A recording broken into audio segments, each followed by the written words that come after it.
Hello, welcome everyone to another episode from Stats of the Day. I'm your host Karam, and today we are going to discuss 6 matches from Gameweek 8. We had a lot of managers, Captain Son today, who did not return, who blanked, which is very, very disappointing. So we will have a look and see if Son was unlucky today with not returning. And of course, if you watch the match, you will find out that the short answer is yes, because Poro had a clear chance to score it. But we will look at the data and see whether we should be considering ourselves unlucky. I had Son captain. I don't even have Salah, so for tomorrow, it's going to be a long day in as a non-Salah owner, let alone a captainer. So welcome everyone. Hopefully you are having a fantastic weekend. I can see Hudson. How are you? Yeah, Richarlison and Poro, I believe, who missed the chances from Son created chances. So if one of those two could bury it, then we would be in a different talk. But yeah, it's very disappointing. Also disappointing that Spurs had to play with 10 men from right before the halftime, which probably was a reason for the early sub-off for both Son and Madison. But I do feel the both were not 100% anyway, so maybe it was in hindsight a wrong decision to fit an unfit player, but how do we know? Angie said they are fine, so we couldn't do much more than that. Rahul, hello. Lars, good evening. Welcome back. Nice to see you again on the screen, and welcome to the 55 people who are joining the stream. Thank you very much for spending the time to join the show. Okay, I got a message in Arabic, but it says the best nil-nil in the history between Crystal Palace and Forest. You probably had Anderson, you probably had Turner in as well, so you got clean sheets everywhere, so well done. Engine Man, Songrizo, hi, good evening, how are you doing? 75 minutes was what everyone expected from Son. That's correct, Lars. I was hoping that by this time he would have scored a couple of goals or a goal and assist. That would be awesome, and then he can take him off. But it is what it is. Yeah. All right. So let's start by looking at my mighty team, who is not performing at all, and I don't know why I'm holding still the wild card. Probably I will activate tonight. Onana is as useless as it gets. Romero, my guy, he's finishing on 8 with 2 bonus points. Still have Trippier and Akanji to play. Rashford, useless. Son was useless today. Well, I mean, not useless. He was unlucky, but it's disappointing. Luis Diaz, the new signing, the transfer I made this week. For who?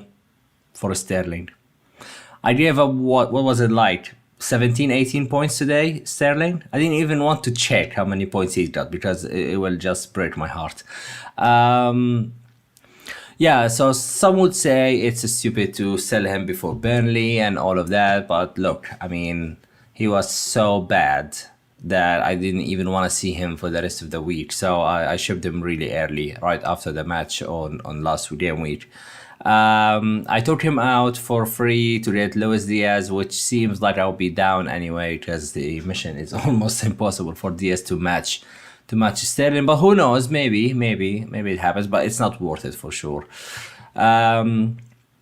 So we will see. I do have a feeling that Luis Diaz will be an insane pick in the next few game weeks, and whether I wildcard today or tonight or during the week, the international break, I think Luis Diaz will be part of the team for the next few weeks anyway, whether I wildcard or not. And it's kind of a differential now, so I'm hoping with my rank, which is over 3 million, that I can get some advantage with Luis Diaz. Foden is the guy that I'm keeping from game week 1 until now. I really want to swap him with Alvarez, so I might do that if I do the wild card. And Madison, of course, owned by pretty much everyone, as well as Haaland. Archer was really like the one of the weakest points in the team.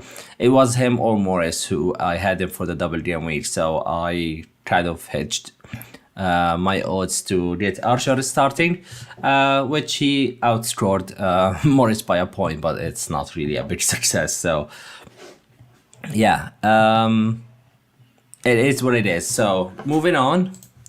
So we have 6 matches that we have watched today. We will start with Luton Town defeat against Tottenham. That was the lunch kickoff time.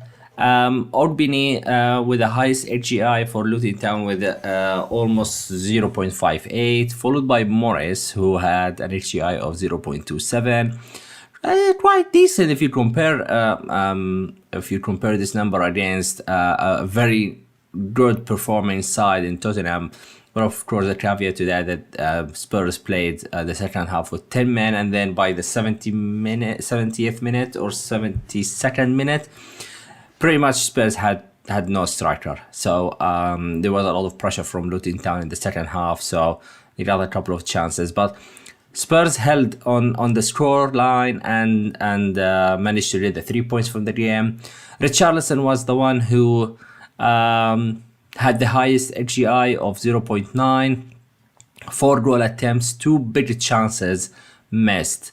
So if you are a Richarlison owner, and I don't know why would you, but if you are, then yeah, you can count yourself extremely unlucky. I just don't think he's a good pick. That's why I'm referring to that. But that's my personal opinion.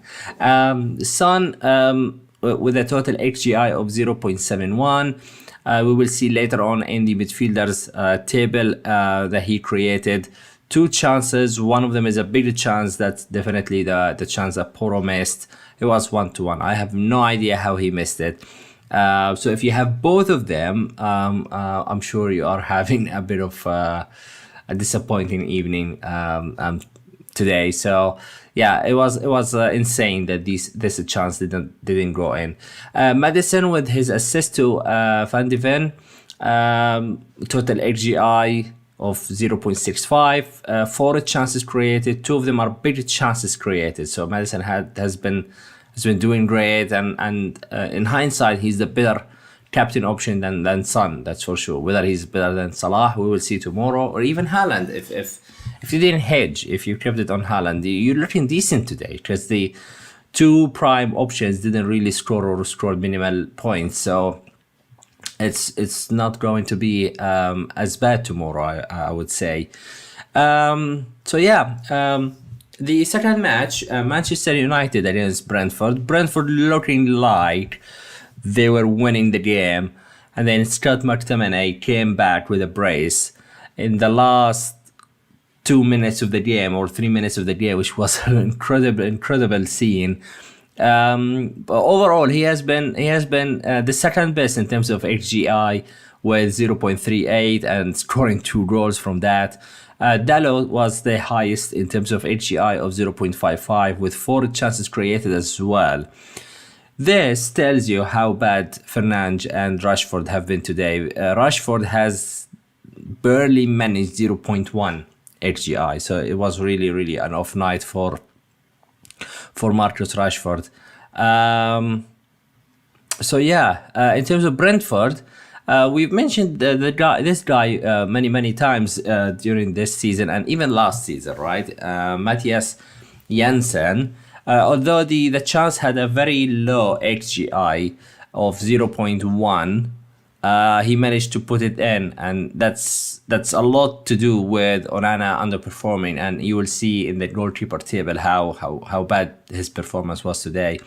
But also Norgard is another one that pops with a goal every few games, but I think Jansen is the better pick in terms of midfielders, along with Mbuemo, who is, I believe, blanked 4 times in a row now. So now next game they play Burnley, where people are shipping him out. I might buy him. I know he's probably going to drop in price today, so he might be a great buy. If I end up wildcarding, I'll definitely consider buying him. for at least as a punt for the next couple of game weeks, because yeah, I have a feeling he will not blank forever, and 4 in a row I think he will be a due for a Jambi penalty at least. But yeah, so probably Man United didn't play great today, but they managed to get the 3 points in their difficult moments and period. This is considered as a massive win for them.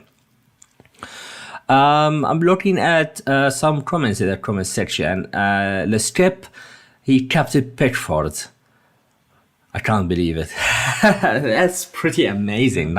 9 points times 2, that's 18 points. That's probably as much as the whole team scored today. So well done, Leskip. Bobby Whiteby. I got Rui for 9 points as well. So very well done as well. Who else? Lars, yeah. You have Luis Diaz as well. Just afraid that he will be benched in game week 9 returning from South America. Yes, I'm aware of his late match on Wednesday, and then Liverpool play on Saturday, lunch treat of time, so really very limited time between the two matches, and that's where my if I wildcard this game week comes in play. I can ship him out if I feel like, or we get some news he will not start or he might be benched.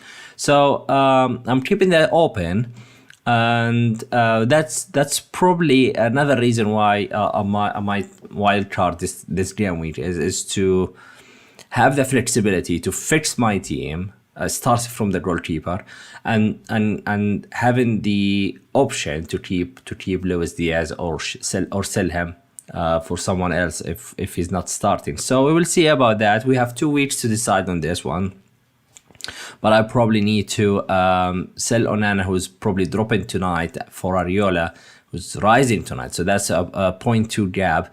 And my team is bleeding, so I really need to cover this 0.2. So I might start with a free transfer and assist later on. I do have also Baldock, who is a 3.9, and he might be 3.8 tomorrow as well. So it's really terrible situation in terms of team value, and that will not help if I hold the wild card much longer, because the team value will be bad. So yeah, we'll see about that. Okay. Bobby says, I'm telling you, Doucouré is a goal machine. Yes, hold on to that.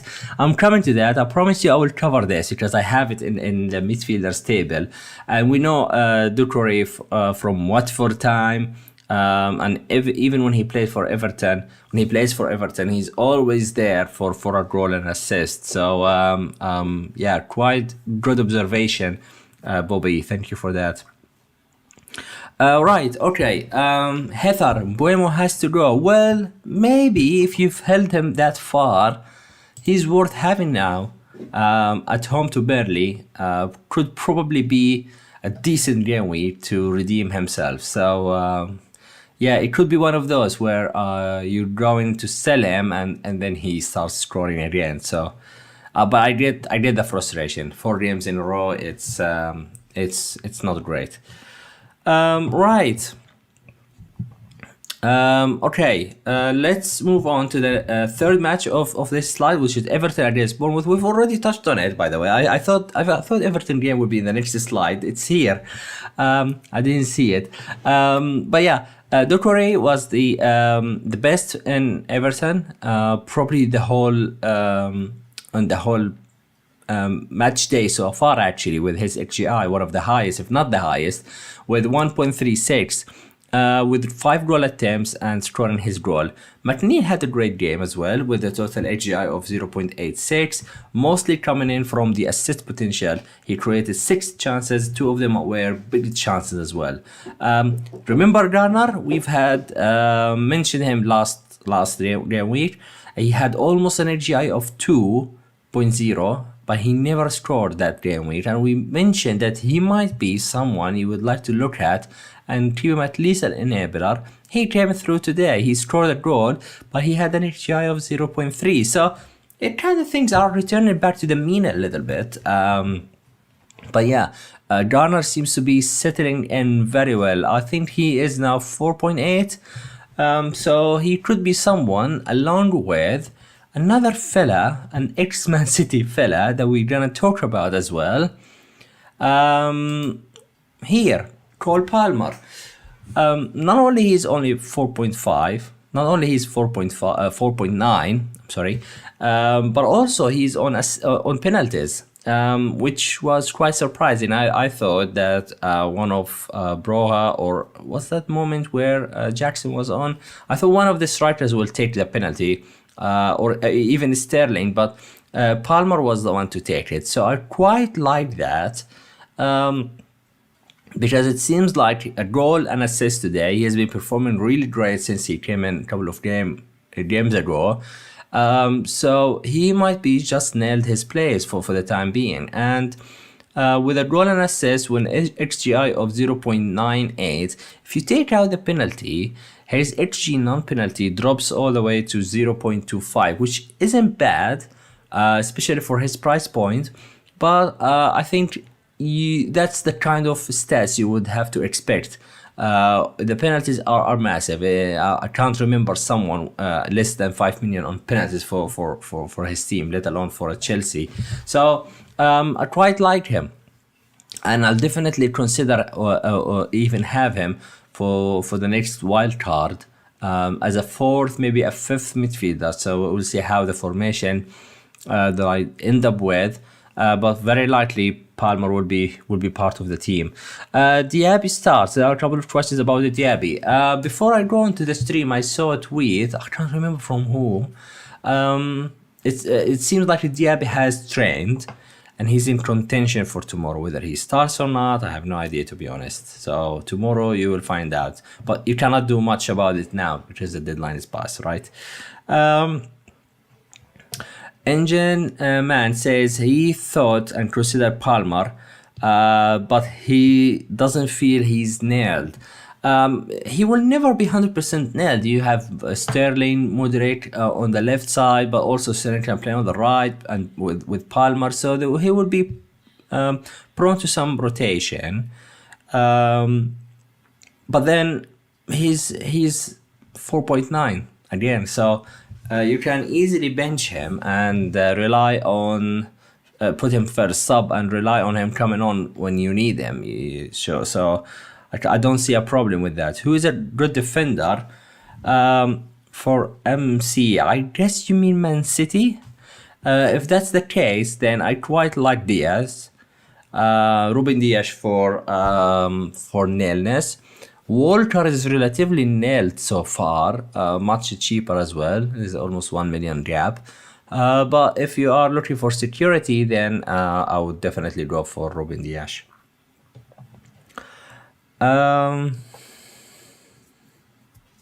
Bobby is also considering Palmer. Yeah, I do like him. And maybe he will be the talking point for this game week on different wild cards, and content creators will bring up the discussion about Palmer. So I think he will be popular on Twitter very, very soon. Okay, moving on, we have Fulham against Sheffield United. William, I don't think this game is of much interest, apart from having Leno, who conceded, was no clean sheet, and Archer if you started him. But yeah, so William has had 5 goal attempts, XGI of 0.84, and he scored the third goal for Fulham. Andreas Pereira, he's 5.5 million now. He had an XGI of 0.5 and he returned an assist, so quite satisfying result. And for Sheffield United, Archer had an XGI of 0.01. So absolutely nothing to show for. So yeah, no, didn't do much. But he still outscored who's the other one I had? Morris. So this is FPL for you. Okay. The last game I want to cover here is basically Crystal Palace and Nottingham. Apart from having defenders, I don't think anyone of us have any attackers. And if you do, then they didn't even do great today. So for Crystal Palace, you have only Ayo with a total HGI of 0.43. Johnston, he had 5 saves and a couple of bonus points. So that's it for Palace. Eze is out, Olese is out. So in terms of attack, they lost a lot of interest, of my interest in having any of them, basically. For Forest, Turner was there to get the clean sheet for you, so happy days. He was 1 save away from having a save point and potentially getting into the bonus points as well. But 6-pointer sitting on my bench, he outscored Onana for the 3rd game week in a row, and I did not start him in any, so it's pretty disappointing, and that's probably why I'm gonna get rid of Onana, so I can have at least a chance to get some points from Turner when he outscores Ariola or whoever I'm gonna bring in, but probably Ariola. Is Neto your favorite goalie? I think he's great, but he's great as a goalkeeper, but not for fantasy. I don't think I can tell he's my favorite. Basically, Bournemouth keep conceding goals, and if he makes 4, 5, 6 saves every game week, he's still finishing on 2 to 3 points maximum because of the amount of goals he concedes. They don't keep a clean sheet, so I'm afraid he's not. But Ariola is definitely the one, my favorite for the season, and what disappoints me even more that I mentioned him before the start of the season, when he was 4.0, and I said he's probably nailed over Fabianski. I just didn't follow it, along with other picks, as you all know if you follow me from the beginning of the season. So yeah, Ariola is my favorite, 100%. Until he starts conceding a lot and doesn't keep clean sheets, and he is my favorite as of now. All right, so yeah, that's pretty much about the match day report. Goalkeepers here, you do have Johnston as top for goalkeepers with HG of plus 1.1. Pickford was next. For the fans of Pickford, 4.4. He lost some value, but finally, if you still have him, you got 9-pointer for him. He made 3 saves, and his XG prevented was plus 0.4. Vicario of Spurs, 2 saves, XG prevented is plus 0.3. And if you look at Strakosha, the goalkeeper of Brentford, who started today over Flecken. Flecken was not in the squad, so it's yet to see what's happening to him. I don't think he's all of a sudden going to be the Brentford main goalkeeper unless it was said so. But yeah, 6 saves for him, and he was due for a haul until McTominay had other words and scored 2 goals. So he could be someone. If we end up having Flecken dropped, then you have a 3rd goalkeeper under 4.2 million who's playing for starting frequently. So we will have plenty of options. You might spend less than 8 million in goalkeeping position, which is very rare.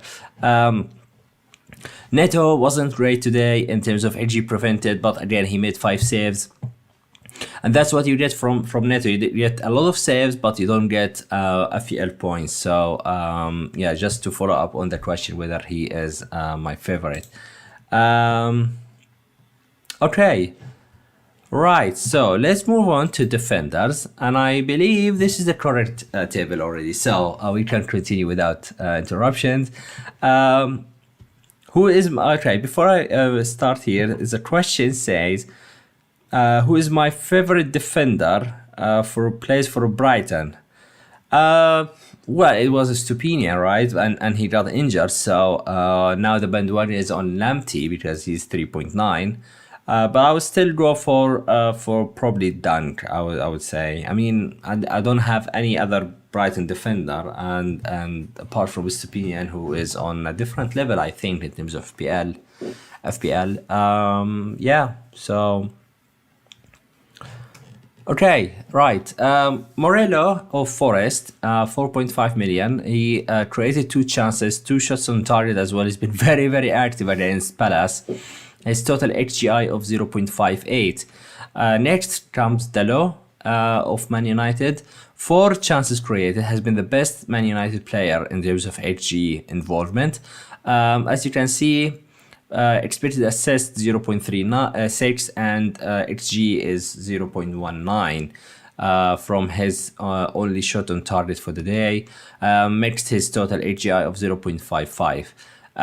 Then I'm highlighting here Porro, who's had he didn't have any shot on target because that chance went off target. So his XG was 0.36 for that chance, which is decent. I thought from looking at the chance real time, it was higher. I thought it would be higher, but it's still a bigger chance to miss. But yeah, it's looking very decent. If you have him, I would definitely keep him. Castan, my man, no returns today, but total HGI of 0.34. And finally, Van de Ven, who scored the goal for Spurs, total XG of 0.23, which led to the goal that won the game for Spurs. All right, so this table might be a bit more interesting to you because we talk about midfielders. So what I would say here is Doucouré, as you can see, top of the table in terms of XGI with 1.36, 5 goal attempts, 2 chances created, and 3 shots on target. So a pretty decent game for Doucouré. The problem is it's Everton and the performance is just up and down, and it could be down for many weeks, and then 1 week is great. So I don't think that Doucouré is now, we can say now, is reliable option to have in FPL, but I himself, it wouldn't surprise me to see him having a streak in the next few game weeks. That's definitely how I feel about it. Palmer second for XGI with almost a goal, 3 goal attempts, 1 shot on target, 2 chances created, and 1 big chance. At 4.9 with these stats, yes, against Burnley, but Palmer is also a great player, I do believe. So for them, and he showed that in the past 2 game weeks, 2 games before that. So I do think that he's nailed for the time being, and I do think he's gonna be a great popular option for the next wild card. So I think it's a good idea to get him. Did Sterling score or assist? He did both. He got a goal and 2 assists. So I don't want to even count that. That's like 16 points that I gave up. It hasn't happened for a while. Right, okay. A couple of players I highlighted in the table here. Son and Madison, of course. Son had 2 chances created. One of them was a big chance. That's for Porro's chance that was missed. 3 goal attempts, 1 shot on target that was saved by the goalkeeper, of course. As for Madison, 4 chances created, 2 big chances, and 2 goal attempts. So Madison has been consistent. I'm not going to worry about him at all. Goals and assists here and there. He's ticking along. So pretty happy with that. Sterling today, a goal and 2 assists from an XGI of 0.49. And 3 goal attempts and 2 shots on target. That's against Burnley. It was a shame to have him in a period where he never returned for me, and the week I sell him, he does return. Although I was aware he plays Burnley, but these things happen. Okay, so last but not least, I want to talk about forwards. The list is not going to be as exciting as you would expect, mainly because we haven't all the big teams playing today.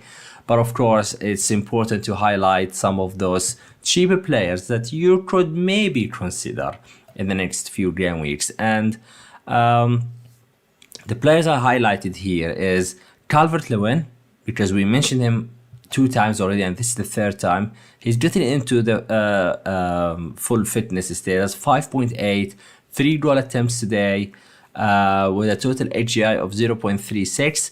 He could be an extreme differential if you're looking for an Everton player or you want to punt on him. for the next game weeks. Foster, another one we mentioned as well, of Burnley, 5 million costs only, and he had only one shot today, total HGI of 0.22. But as we said, him and Archer are probably the best enablers you can have. Maybe Morris and Calvert-Lewin sort of like 5.5 to 6 million bracket is where you should consider starting him more often. But Foster and Archer gives you the option to just bench him if you are looking for 3-5-2 or 4-4-2. The last one I want to talk about is another one that I'm interested in a wildcard is Visa. At 5.9, 2 goal attempts, total HGI of 0.08. So it wasn't great today, but I know that Brentford, I know him and Buemo are the two main strikers for Brentford, and they have Buemo 4 blanks in a row. I think Visa returned last game week, but not the game week before. And against Burnley at home, I think it would be a great game week where we can see these players returning. So if you are on wildcard, I think these names are something to consider. Archer didn't perform anything at all today, but if you are looking for a 4.5 who can give you 2 pointers, here is the man for you. Historia, Foster is a little beast. Yeah, I agree. We've mentioned him a few times already, right? But I know it's much harder to press the button and buy him. But for this price, he's ticking along. If you compare his returns compared to the price, he's doing just fine. But again, I understand it's 5, not 4.5, and Burnley so far haven't really gotten a lot of results so far. So it's kind of hard to even invest in Burnley assets. But hopefully this will change in the weeks to come. All right, so that's all I want to cover for today. I'm more than happy to take a couple of questions before we end the stream. Well, I can see that we are 160 viewers are watching the stream, so thank you very much everyone for your time and joining the stream. Yeah, so give me your questions, guys. I'll go through the comment section. Pranav says Morris played with his nose injured. He wasn't well. Okay, I haven't watched the game, so yeah, that's pretty unfortunate. Okay, clean sheet for Spurs. Yeah. Okay, Rashford. I saw a couple of questions already about Rashford and whether it's worth shipping him out for a hit. I'm not the right person to tell you what to do with the transfer because I just did miss out on 16 points. So I'm not sure if you have to take the advice that I'm going to give. But if you are not on a wildcard, that I want to assume that you are not planning to wildcard or you already used it, and you have other problems, I think that Rashford is worth holding for one more week. And you probably sell him anyway. If he gets 2 or 20 points, you could probably decide to sell him because it's then Man City and the fixtures are stiffening a bit. But yeah, if I could give him a chance, if you could give him a chance, then try and give it to him. And that's the dilemma that I'm having now. If I wild card, I would probably ship him out, even against Sheffield United, because I think if I want to have Haaland and Salah and keep Son and Madison and get Diaz, it's going very hard. It's going to be very, very hard, especially that my TV is bleeding. I'm sure if I cleared all my players, I will find myself in 98.7 or something. Really that bad. So yeah, I wouldn't say that Rashford out is necessarily the best decision. But definitely not for a hit, as much as you can. Because imagine that you are shipping out Rashford against Sheffield United, who are struggling a lot, for a hit. Then your next player who replaces Rashford needs to score 6 points to break even. So yeah, look at it from this way. Even worst case scenario, if Rashford blanks against Sheffield United, and you save 4 points, then the player you want to buy him, if he scores, he needs to score 6 points to make you feel you missed out. So look at it from this way. It's a minimum of 6 points that you need to get from the player you are going to buy. And I think Rashford can return something against Sheffield United. So that's about using the hate. If it's a wild card, it's a different story because the funds can be used for something else. And yeah, you might miss out on a goal here, but maybe it comes in from a different player. So it's the whole strategy. What are you going to do? If it's a hit, I don't think it's worth it.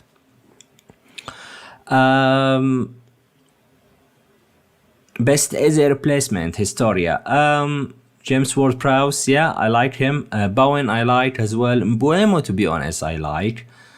Just because I feel like he will hit back again while everyone is not paying attention or even selling him. I do have that little feeling, but that feeling is in 2 weeks' time. So with international duties, maybe he gets injured or anything, and you never know. So I would hold on this as much as I can, unless it's really about team value and you need these funds for other moves. And yeah, I can understand. Heather, thank you very much for joining as well. You have to go, so am I. Thanks everyone for joining, and I wish you a very nice rest of the weekend, and I will see you again very soon. Take care, and yeah, until then, peace.